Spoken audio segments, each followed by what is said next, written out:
Hello, everybody, and welcome to another episode of NintendoFuse's Industry Talk.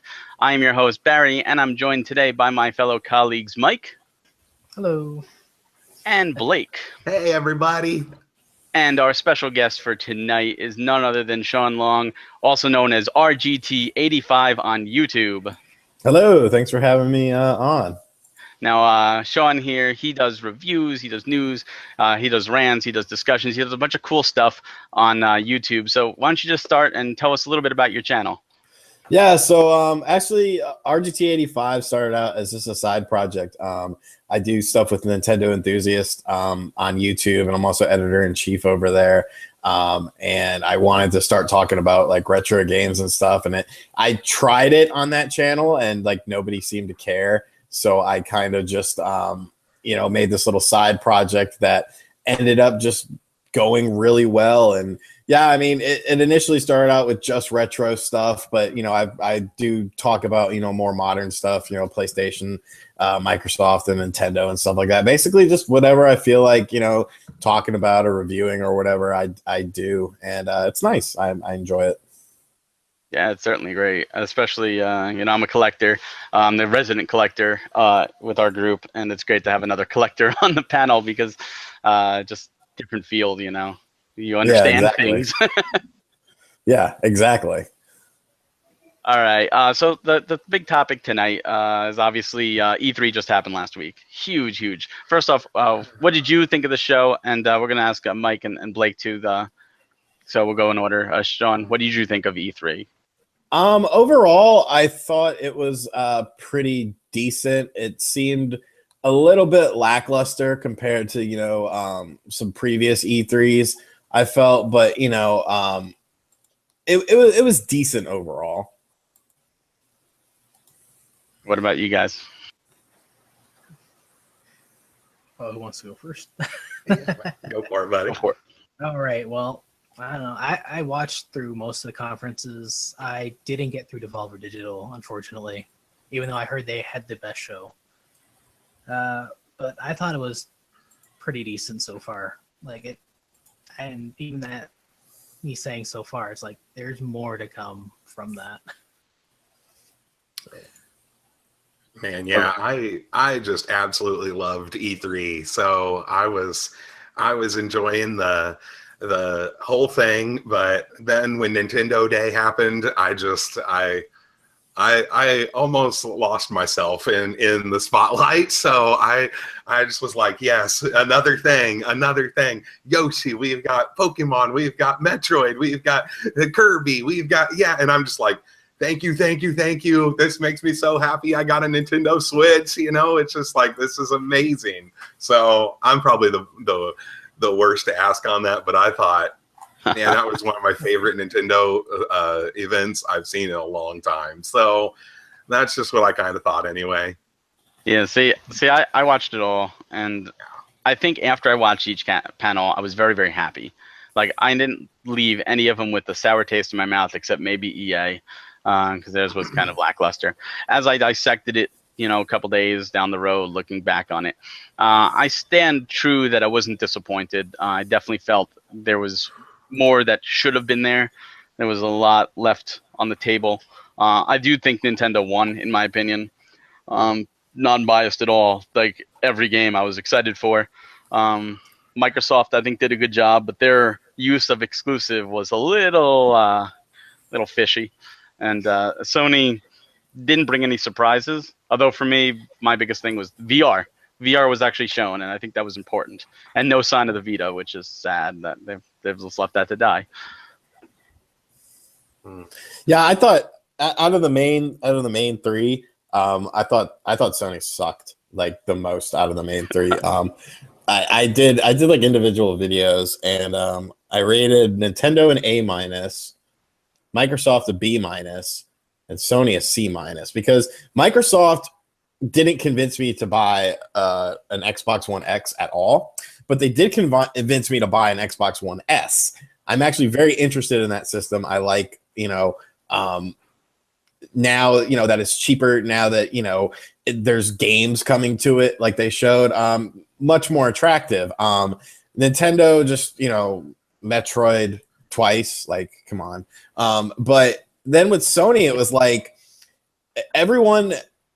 I own a PS4. I don't own an Xbox One yet. I have a PS4 and a Switch, and it was like I kept seeing these games. I don't like Uncharted. I think Uncharted is just a highly overrated series. I've always thought that. I've never been super impressed with the games. They're good, but they're not great. So Uncharted, when they showed that, I was like, oh, okay, that looks interesting. But it was like God of War and Spider-Man, which were like the two, big games that they had. And then they were like, oh, 2018. It's like, okay, did I miss what's coming out this holiday from you guys? Oh, it's that Uncharted game that was originally DLC for Uncharted 4 that you said, we could just make this its own little thing. It's like, I don't know. As a PS4 owner, I was pretty pissed off that both God of War and Spider-Man, which were obviously the cornerstones of their presentation, and you can even throw Days End in there too. Like nothing from Sony comes out this year. And it was like this huge block dedicated to VR. I still think VR is a gimmick. So Sony was just the worst to me. I was very disappointed. See, I'm a PS4 owner, so I own them all.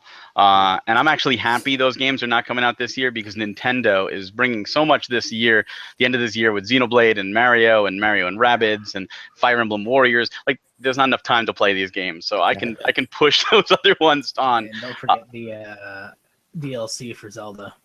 Oh yeah, Zelda DLC Pack 2 and DLC Pack 1. Didn't that just come out today? Is that today? The 30th of June. Was it 30th? I thought it was the 20th. 30th of June. Yeah. Okay, so we got it's 10 close. days. I know. Yeah. That's right. Close, but now like I understand what you're saying with VR as a gimmick, and that's actually a good topic. I like my PSVR.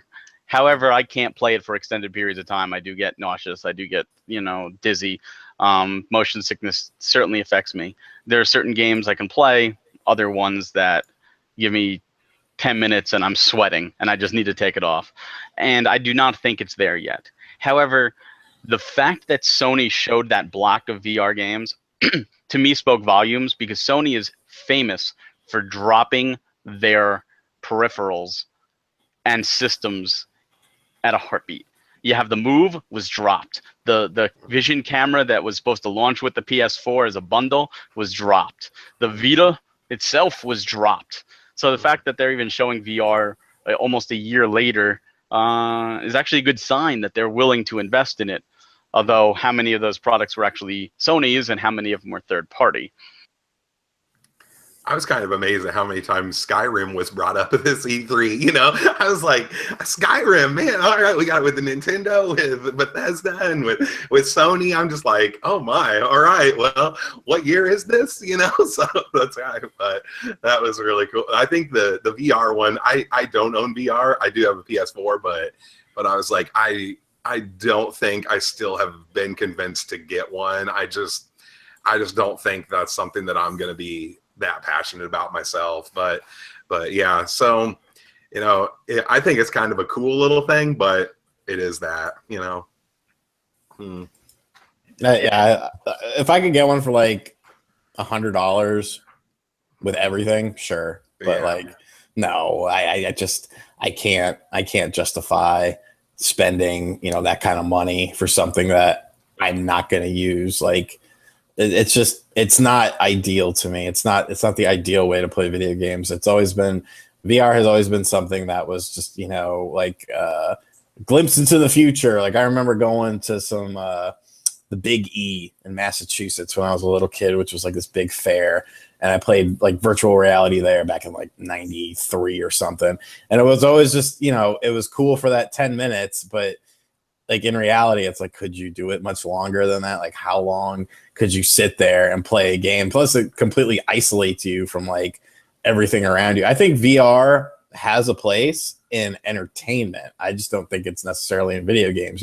Virtual vacations, movies, crap like that. Like, that sounds interesting to me. But as far as actually playing a video game, like I can't imagine like playing, something like a competitive game and playing it in virtual reality and being better than someone just on a TV with a controller. Like, it doesn't seem to. I don't think it'll ever become the standard like a lot of people thought it would initially. I agree. There is actually competitive. Rigs is one of them, and if you play that and your stomach is not like an iron, like you will get sick because it's so fast back and forth. I couldn't make it through one game. Like it's just that bad. But you're right, and that's actually the way I look at VR. I look at it as like an amusement park. Like here it is, I'm going to Disney and I'm going to put on something and I'm going to experience, literally an experience. And it's going to be a short time thing. And I get to do it in the comfort of my own home. I don't have to wait in an hour-long line in the Florida sun. And that's why I think certain things like the undersea adventure part of like PlayStation VR World is so great, because it feels like you're on a Disney ride. It is a movie, you're playing and you're just watching. You're not really playing. You're letting this movie play and you're a character in the movie. And it feels like a Disney ride. Like, oh no, we're in peril here. Like this totally would happen on a Disney ride, like, oh, we have to create some kind of tension. And in that short spurt, in that 10-minute movie, it totally works. And I think that's where its novelty almost ends. I think Skyrim is a big thing, even though it's an old game. If Skyrim works, and it works well, that would be a big step into fantasy role-playing and then taking ourselves into the game even further. Yeah, I agree. That and Fallout could both potentially, do really well for VR. But I mean, still, you got to be able to, stomach it. You got to be able to handle all of that. I don't know. It doesn't seem like the ideal way I would want to play a game, but Farpoint is pretty neat. I will give it that. I don't know if you've seen Farpoint. It has the aim controller. That is really neat. But again, if you ride in a car and you can read, VR is great for you. If you read like 4 pages and you start to get sick and you need to put the book down and rest, you will probably not enjoy VR much. At least not the moving games. Yeah, exactly. And Barry, you've got the original VR back behind you there. Yeah, the Virtual Boy. That's right, bud. See, that's one of the things I predicted on our podcast, is that Nintendo would come out with VR for the Switch. They call it the Virtual Boy 2. Of course, still waiting. That would be awesome. I love my Virtual Boy. So great. It's awesome. See, and Virtual Boy never made me sick. Yeah, no, eye strains, all that crap. I never got any of that. Oh, like so many people did. And even with the 3DS, the 3DS bothers my eyes a little more than the Virtual Boy did. And I usually play that with the 3D slider off. But the Nintendo is looking into that. They said no VR plans right now. And Nintendo's always one to wait for technology to be proven before getting into it. They did it with HD TVs. They're obviously doing it now with Blu-ray. They did it with the internet, and they will be doing it with VR.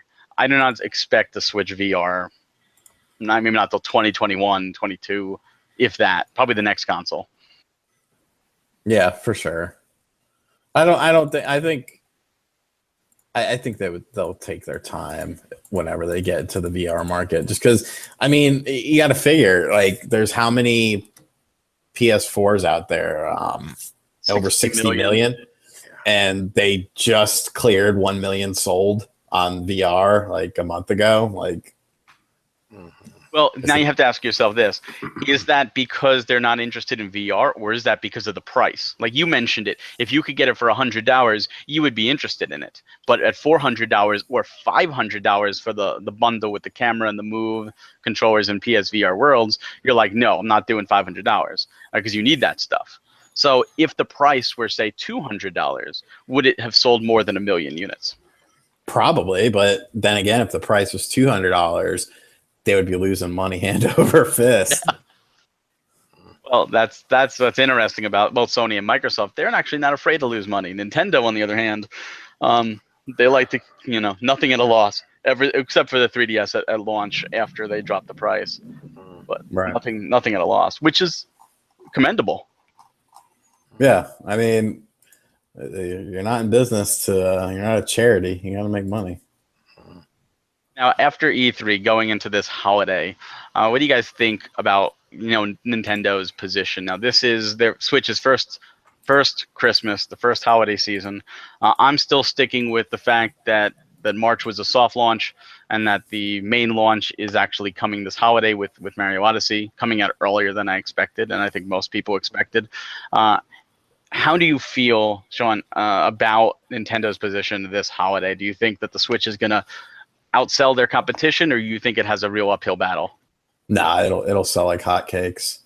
It's got a brand new Mario game, and that's the thing. That's the thing that makes the launch of the Switch interesting, in my opinion. A lot of people attributed the fast success or whatnot due to the fact that there was a Zelda game. Okay, look at a Zelda game sales compared to a Mario game sales, a mainline Mario versus a mainline Zelda.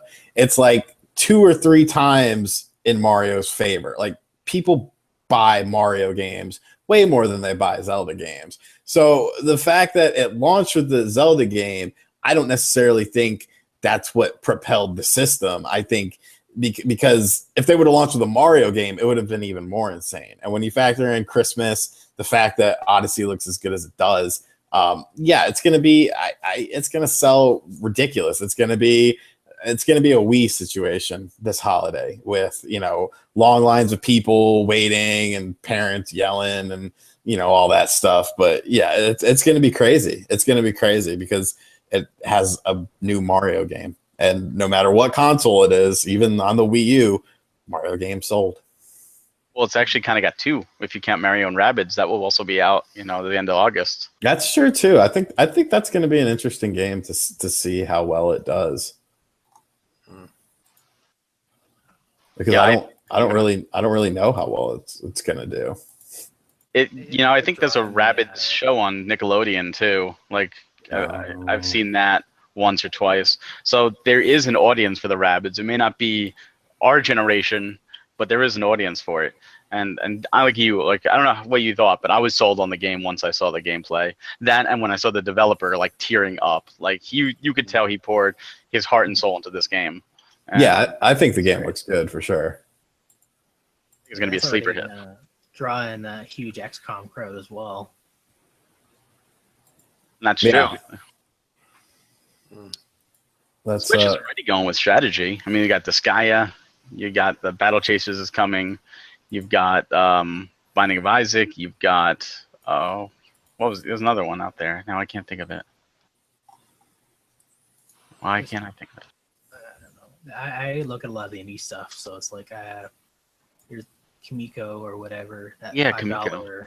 That was a good game. Title. For $5, so they can't go wrong.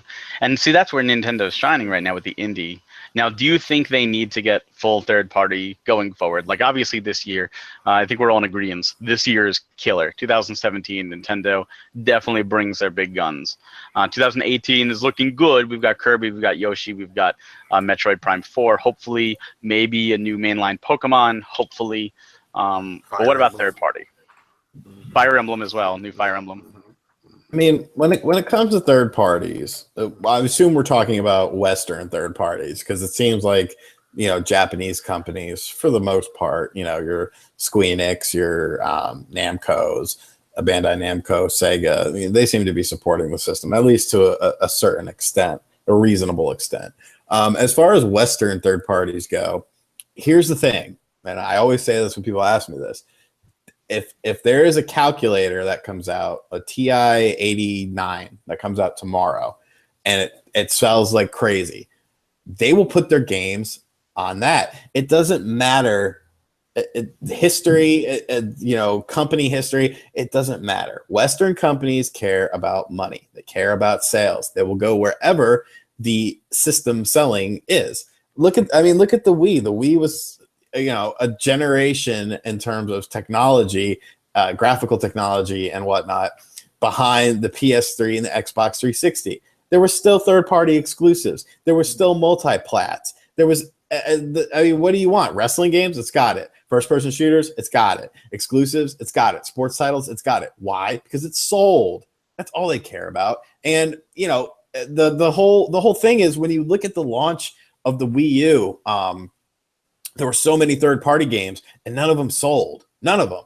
So, of course, these companies are not going to want to waste time, effort, and resources into developing for a system that they're not sure if it's going to do well. You know what I'm saying? The reason Skyrim is coming is because Nintendo is publishing it themselves, kind of to me, that's sort of like an olive branch. Like, hey, we'll publish this for you if you bring the game. I mean, Nintendo approached Bethesda to bring Skyrim onto the Switch, and then they're publishing the game as well. So, like, that's probably the only reason it exists on the Switch, because third parties are scared, and they should be, because of what happened with the Wii U. Now, you know, sitting here at the end of June, it's obvious, hey, you know, these third parties should probably check out the system. But, you know, 6 months ago, before the system launched or it was even fully revealed, of course they're not going to develop their games for it, or even think about porting their games to it, because it's not good business. So after the first year, I think you're going to see a lot more third-party support. Will it be the same as the PS4 and the Xbox One? No, never will be.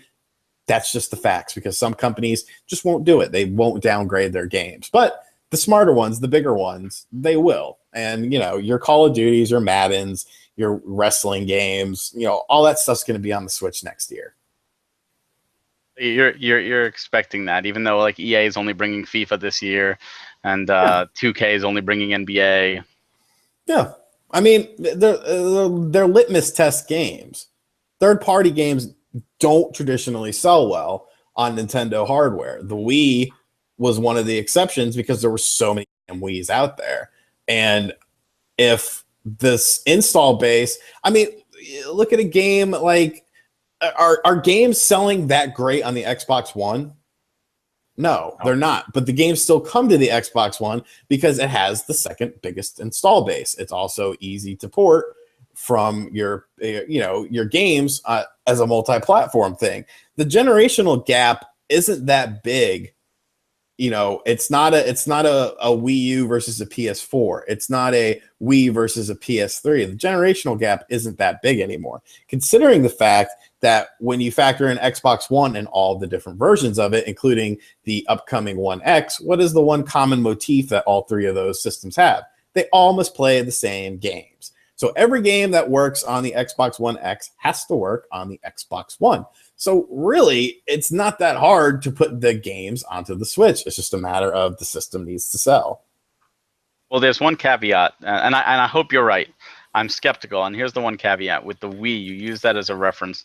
The Wii also gained a lot of games, a lot of third-party games that developed exclusive versions for the Wii, or different builds, should we say, versus the PS3 and the 360 because of the PS2. Many of those games were able to be brought over to the PS2 as well, seeing them to cover the cost, because there were so many PS2s out there that say, hey, you know what, you want Sonic Unleashed? Sonic is a great platform. Let's develop a Wii version that we could easily port to the PS2 and sell both versions. And that happened with like Rayman, that happened with a couple other games. It was like to help third parties justify the cost of developing for the Wii on top of the sales. Now, there is no PS2. As far as I'm aware, there are really no more PS3 and 360 games coming out, except for maybe some sports. So will they still do that and say we could make a PS3, we can make a 360 game, or will they say, you know what, it's just not worth the hassle? Well, I don't necessarily think it's quite the same, because you even have to figure, you know, all of the Call of Duty games that came out on the Wii, there was no PS2 version of that. The wrestling games did, your sports games did, Call of Duty games didn't, and then of course your exclusives, No More Heroes, Red Steel, crap like that, Mad World. They never had, you know, ports to any other. Well, they did PS3 eventually, but then they just bombed on there too. But I mean, I think it's different because of the engines that the system can run.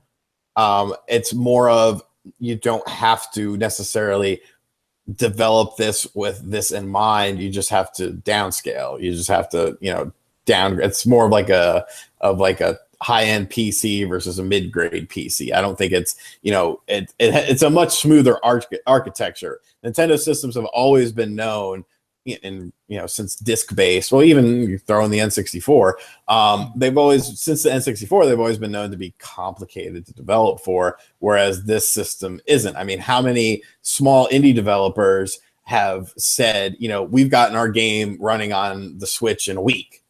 You know, if this is, you know, Snake Pass, for instance, Snake Pass took 1 week to get running on the Switch. It's like, well, if this small company, you know, consisting of a handful of people can do that, why can't a big company? That's very true. I guess money is is the bottom line. Yeah, exactly. They'll go where the money is. If they think they can sell games, they'll put their games on the platform. It's just, you know, the system has to keep selling well, and Nintendo needs to keep getting the system out there so people can buy it. I know there's been a lot of people talking about Capcom and how they're not really putting like Monster Hunter World on the Switch, and they're not having Mega Man come to the Switch now, and so, you know, they're kind of like really nervous about that. So yeah, that's, I don't know. I'm not sure it is necessary to get that worried right now. I think you're right. I think, you know, give it some time. Let that install base continue to grow with Nintendo's amazing first party year this year, and then watch what happens next E3, you know? So yeah, but people are getting nervous about it. And I just think, you know, maybe they're getting nervous a little too soon, probably. Well, it seems silly because when you look at a game like Monster Hunter World, Yeah. that's been in development before the Switch existed. Like, obviously, that's been in development for a long time. The Mega Man Legacy Collection and Disney Afternoon Collection, as a collector, I don't really care. Like, we haven't played these games before. Are these new games? No, they're just, you know, rehashes. I think Capcom is one of those Japanese companies that sort of favors a Western mentality. And you also have to look at the fact that Monster Hunter is already coming to the Switch in Japan. So Capcom of Japan likes the Switch. Capcom of America seems like not so much. So there's some sort of, you know, disparage there. There's some sort of issue there because, you know, Capcom has somewhat gone on record as saying there's no plans as of right now to bring you know, XX to the Switch in the States, even though it's coming out in Japan. So I don't know. It seems like there's some sort of discord, but once again, it's the system's been out for 3 months, like 3 months. What, you expect everything to come to it? You expect it to have everything? Like, I don't know. It seems silly to get so concerned about or whatever. Monster Hunter World, I completely understand. I am a little bit annoyed about Mega Man, simply because Nintendo did such a love letter to him in Smash, and I feel like I was like, oh, at E3 they're going to announce like a Mega Man Legacy Collection 1 and 2 combo for the Switch, because the Switch obviously didn't get the first, you know, 6 games, and I thought that would have been a nice little tribute for Switch owners. Here they all are on portable. Even the 3DS, however, got stiffed on that when they got the first collection, which I'm upset about because as like you, Sean, I'm a collector and I do own them all, and I'm picking up Legacy Collection 2 because there is no physical 9 and 10. So this is finally a way to get physical 9 and 10. But I would love to take that on the go, even if it was on the 3DS, to be able to have that portability. Yeah. No, I mean, it is. It's very puzzling because obviously that's a game that would take, I mean, let's be honest. How long could it possibly take? How much time would it possibly take to put it on the Switch? Like, come on. But it's a very puzzling thing, and unfortunately, there's no, you know, clear answer. The only people that know are the people who said, let's not put it on the Switch. And the real kicker is the fact that, okay, where did these, you know, the original Mega Man Legacy Collection, what were those games on the NES? The Disney Afternoon Collection, what were those games on the NES? And it's like you release it for every platform except the Nintendo platform. Like, what are you doing? Even Legacy Collection 2, all those games were on Nintendo systems. Even if 8 had to wait to the Anniversary Collection on the GameCube, they all made it. And the Disney Afternoon Collection still, TIFF, that's only digital. Come on, we need a physical of that. Yeah, like, I don't know. They're just very Capcom's a very strange company. But once again, I think if the install base is there and, you know, the sales keep coming in, they'll be right there waiting. Ironically, the one Japanese company that's really supporting the Switch that I never thought I would ever say is Konami, which have done a wonderful job with Super Bomberman and updating that. And now they're in talks of a Castlevania along with this Netflix show. And that what I've heard is a Switch exclusive, which is like, whoa, who are you? What have you done with my pachinko playing Konami? Right. Well, I mean, even in the same breath, Square Enix is putting a ton of stuff on the system, and it's like you used to hate Nintendo. Now you're all about it. Like, it's weird. They were very good with the 3DS and the DS. No, I mean console wise though. They probably had a bit of a change of thoughts on the cartridges. Yeah, Going maybe. back from the N64 days, at least. Yeah. Yeah, I think Square even said that of like the 3 big companies that they're going to support the Switch the most is what they're looking into doing. So I was pretty excited to hear something like that, because I definitely love my Square Enix games. So yeah, that's right. But I think that has to do with the Japanese culture about portable gaming, and Square being, I mean, they're big in the mobile scene too. They're very big in portable gaming, and Nintendo has been a very good partner for them portably. Like extreme. They did Dragon Quest 7 and 8 over here. They did Bravely Default and Bravely Second over here. They did Dragon Quest 9 on the DS, and they might have done like Dragon Quest 6. Like I don't know if they did 4 or 5, but they might have done 6 as well. They've been like such a good partner. I just hope Nintendo of America brings some of that stuff over, like Dragon Quest 11, Dragon Quest Monsters 1 and 2. We have no idea if that's even coming to American Switches. I think 1 and 2 was confirmed. I could be wrong. Wow. I could be entirely. Let me see. I think it's out already in Japan. I think it was a launch game. Yeah, it was. mm-hmm. Maybe I'm wrong. Okay. Say why, and it's not like the games aren't already translated, because we have Dragon Quest Monsters or Heroes 1 and 2 already out in the PS4 over here. Right. So, and that would be a great. I mean, we're getting Fire Emblem Warriors. I wouldn't mind the Hyrule Warriors Deluxe because I love that game. But that would be great on the portable. The Warriors games really work well for that. Hey, I have 10 minutes. Let me just go play a mission and beat the crap out of a bunch of people. So it would be great to have. Yeah, for sure. Well, there's now, other thing that I'm looking at right now is like maybe things like Ninja Gaiden. Like the Wii U had, I think, one at the beginning of its life cycle as well. Razor's Edge. The Nintendo published again. Yeah, and then and there's been a bunch. I'm sort of been waiting for a lot of older games to even just make their way up to newer platforms. Well, Ninja Gaiden after Razor's Edge, which was a good game. I think the only thing they did was Yaiba Ninja Gaiden Z, which missed the Wii U, but I don't think anyone really cared because that game was terrible. Yeah.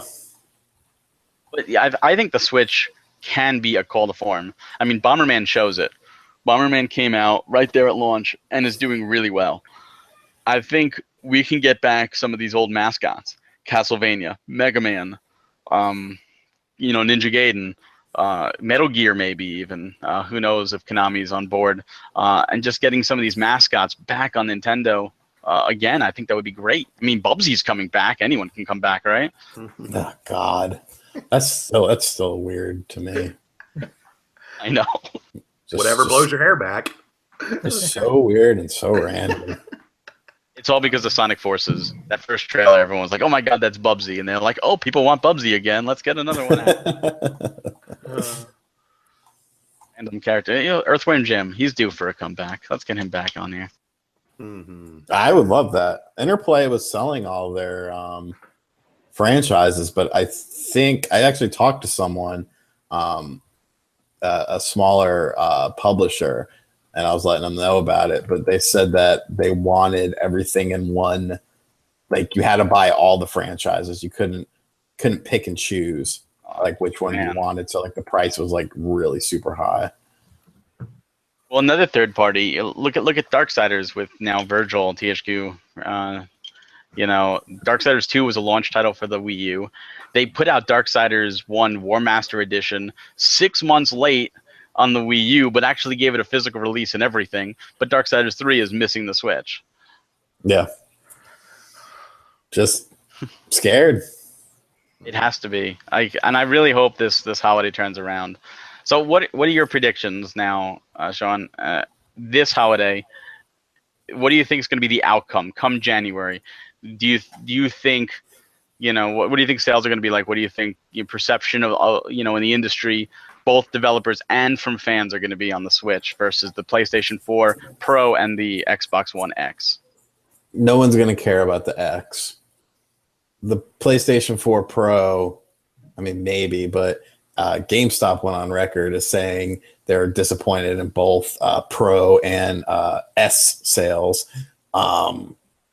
So the X is going to miss its mark completely. I think the Switch is. I mean, look at it like this. What going back to what we were talking about, what is coming out besides your third-party games, your yearly, your Assassin's Creed, your Call of Duties. What is coming out on the PlayStation 4 this holiday that's going to make people say, okay, I want to go out and get a PS4? Plus, there's already 60 million people with it. So is there really, are there really that many more people that want a PS4? I don't really think so. The Xbox One has potential to do well with the S, but I feel like the X is going to overshadow it to the point of where people just aren't interested. Meanwhile, when you look at Nintendo, they have a game every single month. So, if you're holding out till Christmas, you've got a Zelda, you've got a Mario, you've got, Fire Emblem Warriors Pokken Tournament, you've got ARMS Splatoon 2, which is going to sell like crazy everywhere again, and Xenoblade. So it's like, where are the games? The Switch has the games that you can only play on the Switch. So I think Nintendo's going to do very well this holiday season. I foresee them, depending on how if they can get their stock, if they can get their stock issues sorted out. I don't foresee any reason why, come January, they can't be at, anywhere from 8 to 10 mil sold. Yeah. I actually agree with you 100% on that. I think that this holiday is going to be a big turning point. Especially if kids get them at Christmas and they go to school come January and they go to recess and they pull out a Switch and someone else doesn't have it. And then it becomes that word of mouth. And that's the big thing about portables is like, oh, wait, you're playing Mario Odyssey at lunchtime? That's insane. That is a console Mario game. I want that if they don't know about it already. Yeah, I mean, I think I don't foresee any reason. The only thing stopping Nintendo from doing well is Nintendo, and and hardware issues, manufacturing issues. Other than that, now it could also be Nintendo of America doing it too. They like to sabotage everything. Well, that's true. Gee, come on. The Reggie machine. Oh man. So this looks like next year is going to be a very good year. This whole holiday is going to be a good year for Nintendo. Any last thoughts, Sean, that you're thinking of? Maybe where, any like last advice to Nintendo, or say like what you would like to see in the future for the Switch? Keep riding the wave. If you're gonna bring a third-party game to the Switch late, do what you did with Skyrim. Throw in some Zelda. Throw in some Nintendo Flair. That's what brings you to the dance. That's why you exist, is because of your first party games. Third party games are just, the icing on the cake. You did it before with the GameCube. If anyone remembers NBA Street, the GameCube version had Mario, Luigi, and Peach. What about SSX as well? SSX, same thing. Fight Night Round 3 or Round 2 on the GameCube came with Super Punch-Out in it. You know how to do it. You've done it before. You're doing it again. Keep doing it. It's going to work. Skyrim is going to sell way better now because A, you have the Zelda crap in there. B, you're portable. It's going to do okay. Just accentuate your positives, hide your negatives. That's the best advice. It's nice seeing Nintendo show some, I guess, faith in it as well, because they even put it in their spotlight, their 25-minute spotlight. They even touched on Skyrim. You know, like, hey, it's coming out. Hey, it's got amiibo support. For those people who's like, I don't want to watch Bethesda, especially with their running, they were midnight, Eastern time, ridiculous time period. So say, hey, you know what? In case you missed it, Zelda is in Skyrim now. Here's the armor. You get it with the amiibo. Buy our stuff, and it works. And, it's got buzz. I mean, I've always thought that third parties Nintendo should use their amiibo to entice third parties, because it's a strong, even though amiibo sales are nothing like they used to be, it's still a strong facet for them. So, might as well use it. I don't know. When after the Direct, they went up on Best Buy, and Best Buy's whole page crashed, like the entire thing. I even called them up and said, I'm trying to place this order. It's now disappeared. And they said, yeah, it's crashed on our end too, because they went up for pre-order. So there is still an audience. That's crazy. So yeah, I guess, just ride the wave. That's what you got to do. I was actually surprised there was no ARMS amiibo with ARMS coming out. I mean, yeah, that was kind of weird. I mean, it's inevitable at this point. Eventually. Yeah, they just had so many amiibo come out this year coming soon, and they may just be like, yeah, let's just wait till next year, and do like they did with Splatoon 1 a little bit, so yeah. So what about you guys, Mike and Blake? Any final thoughts on what you'd like to see come out of this holiday? Honestly, I just like to see a date announced for a localization of Monster Hunter Double Cross. Mm-hmm. Wishful thinking there. It's possible. They didn't deny it. Nothing would happen. So that's true. Well, they said like, oh, certain things are not going to happen. Oh, Mario and Rabbids, that's not a real thing. And then sure enough, it is. What about you, Blake? My own thought goes to, how am I going to save any money the rest of the year? Yeah, that's right. It's like, I have a game to buy every month now, so I'm like, thank you, Nintendo, for that, and all the amiibo that I need to buy now too, and I'm just like, that's just crazy. So yeah, and I just think that's what it's going to be. Where do I find the rupees to pay for all of this stuff? That's right. Yeah. Called credit cards. Yeah, right. Yeah, there you go. All right. Well, I'd like to take this time to thank Sean very much for joining us tonight on our latest Industry Talk. Remember, you could see Sean on YouTube, RGT85. Please check out his channel. Lots of great content there. Highly recommend it. And I'd also like to thank Blake and Mike for joining me tonight on this episode. And we'll see you next time. And remember, for all Nintendo news, please go to NintendoFuse.com.